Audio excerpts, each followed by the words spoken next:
Баршаңызға қайырлы күн. Сіздермен бірге Жансая бүгін сіздерге керемет дәмді, ортасы тесік-тесік болып шығатын қимақты рецептімен бөлісетін боламын.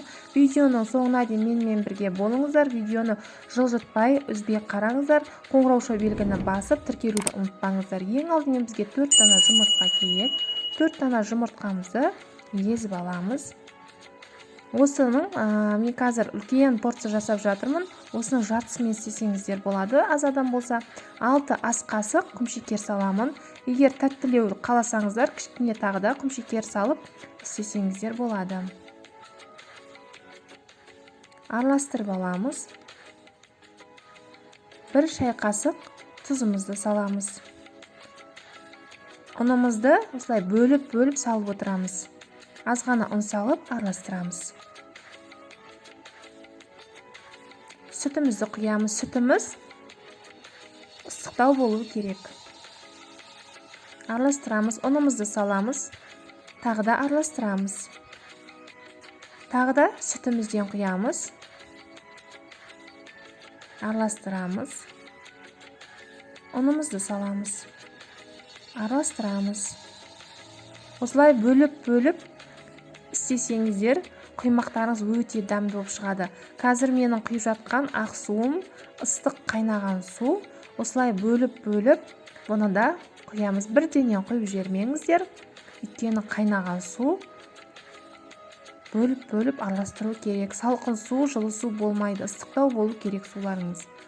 Осылай араластырып алып, үстінен қалған ұнымызды бөліп салып араластырамыз.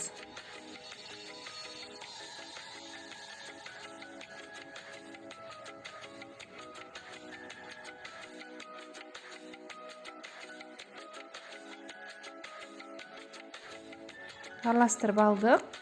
Үстінен сұйық майымызды құямыз. Пісте майымызды.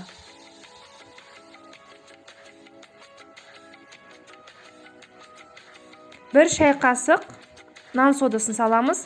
Егер сіздерде шай қасықтарыңыз кішілеу болса, осында бір қасық салсаңыздар болады. Үлкендеу болса, қатты толтырмай салыңыздар.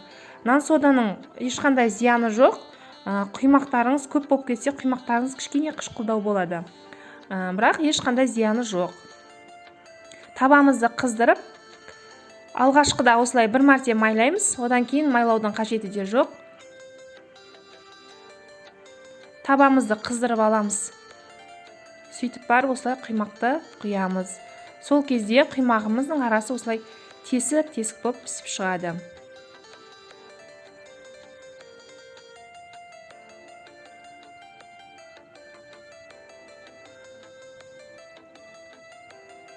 Асты піскен кезде осылай аударып, қарап отырып, барлығын құйып пісіріп аламыз.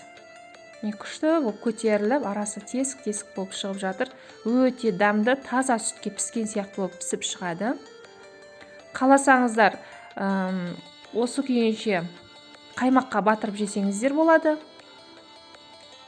Немесе осы құймақты құйып пісіріп отқан кезде бетіне сармай жақсаңыздар болады, ыстықтай. Міне қараңыздар, қандай әдемі болып пісіп жатыр. Дәл осы кезде бетіне сармай жақсаңыздар болады. Еріп кетеді ыстық кезінде. Өте дәмді болады. Істеп көріңіздер.